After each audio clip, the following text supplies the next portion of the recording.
Fundos de investimento imobiliário, os FIIs.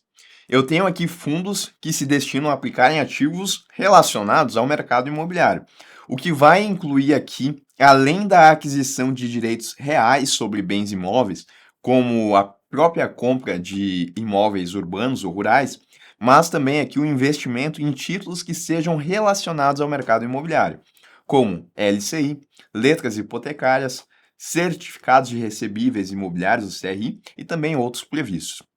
Um detalhe importante em relação aos fundos imobiliários é que eles são constituídos necessariamente sob a forma de condomínio fechado, embora o prazo de duração desse fundo ele seja indeterminado. Em relação ao regulamento e também à assembleia de cotistas, eu tenho algumas regras adicionais aqui, aquelas que estão previstas na parte geral da resolução que trata sobre os fundos de investimento.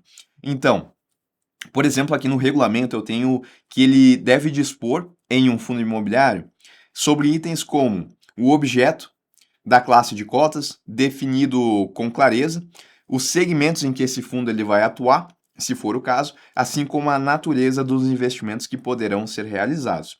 Se vai, então, fazer a compra de imóveis ou então vai investir, por exemplo, em títulos do segmento imobiliário. Tem que estar previsto lá no regulamento. A política de investimento e se cobrar a taxa de performance.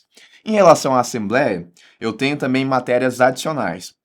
Por exemplo, ela vai dispor privativamente sobre, salvo quando diversamente previsto em regulamento, a alteração do mercado em que as cotas serão admitidas à negociação. Lembrando que esse fundo ele é constituído sob a forma de condomínio fechado. A apreciação do laudo de avaliação de bens e direitos utilizados na integralização de cotas, eleição e destituição do representante dos cotistas, aprovação dos atos que configurem potencial conflito de interesse e alteração de qualquer matéria relacionada à taxa de administração. E também a taxa de gestão, se contar com o gestor como prestador de serviços essenciais. Então essas matérias elas têm que ser dialogadas lá na Assembleia de Cotista. Bom, um ponto importante também em relação ao FII é que a administração desses fundos compete exclusivamente a bancos comerciais, bancos múltiplos com carteira de investimento ou então uma carteira de crédito imobiliário, banco de investimento, corretoras, distribuidoras, as sociedades de crédito imobiliário, as SCIs, caixas econômicas e companhias hipotecárias. São essas as instituições financeiras que vão poder fazer a administração de um FII. E percebam que eu estou falando aqui que, em exceção aos bancos comerciais, aos bancos de investimentos, corretores e distribuidores, eu estou falando de outras instituições financeiras que atuam no mercado imobiliário, né? Por exemplo, SCI, Companhia Hipotecária, Caixas Econômicas, elas têm uma forte atuação no mercado imobiliário, razão pela qual elas também podem ser administradoras de um fundo de investimento imobiliário. O administrador aqui ele também tem algumas obrigações que se somam às obrigações gerais. Por exemplo, ele vai contratar um serviço de departamento técnico habilitado a prestar serviço de análise e acompanhamento de projetos imobiliários. Vai contratar um serviço de custódia de ativos financeiros, vai deliberar sobre a emissão de novas cotas, lembrando que é um fundo de cotas fechadas, selecionar os bens e direitos que comporão o patrimônio da classe de cotas, fiscalizar o andamento dos empreendimentos imobiliários que constituem ativo de classe. O gestor ele tem algumas vedações aqui impostas adicionalmente àquelas que ele tem na parte geral.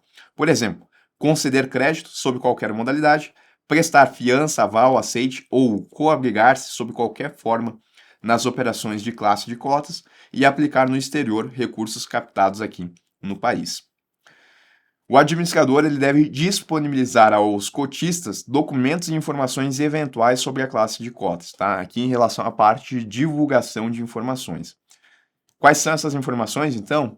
O edital de convocação, a ata de assembleia, fatos relevantes, que são quaisquer fatos que podem alterar, podem influenciar na decisão dos cotistas, avaliação de imóveis e bens, vai ser facultativo aqui para investidores profissionais ou então aquelas cotas que não forem listadas em um mercado organizado, sumário de decisões das assembleias extraordinárias, relatórios e pareceres dos representantes dos cotistas. Quem é que vai ter que fazer isso? É o administrador. Em relação aos encargos, tá? Além do que a gente já viu, aqui no FII eu posso ter encargos como taxa de performance, comissões e emolumentos pagos sobre as operações, honorários e despesas, taxa máxima de custódia, gastos decorrentes de avaliações e gastos necessários à manutenção, conservação e reparo de imóveis, né? Até porque está fazendo a compra aí de imóveis para locação muitas vezes. Então, são esses os encargos previstos. Em relação à transformação, incorporação e cisão e também essa partezinha aqui de classes restritas, tá? Que é mais tranquilo. As regras referentes a procedimentos aqui de fusão, incorporação, cisão de diferentes classes de cotas em investimentos imobiliários estabelecem de que é necessário que haja uma avaliação recente. Quando a gente fala uma avaliação recente, é que ela não pode ultrapassar mais de 13 meses dos imóveis envolvidos nessa operação. Então, quando a gente for ter uma fusão, por exemplo, de uma classe em outra classe, aí é necessário fazer uma avaliação dos imóveis e tem que ser uma avaliação recente. Não só, fusão e incorporação, cisão também. Além disso, há obrigações adicionais para o administrador. Nessas situações aqui, ele deve garantir que a nova classe de cotas, né, se a gente for ter, por exemplo, uma fusão, seja alinhada com a política de investimento vigente. Esclarecer como os ativos das classes envolvidas foram avaliados e o efeito dessa avaliação no valor patrimonial de cada classe. Para finalizar aqui, em relação às classes restritas, eu tenho que, previsto em regulamento, uma classe de cotas direcionada exclusivamente a investidores qualificados, ela pode optar por não realizar um laudo de avaliação para a integralização de cotas em bens e direitos. Aí é algo que seja restrito, então, a classes que tenham só a presença de investidores qualificados.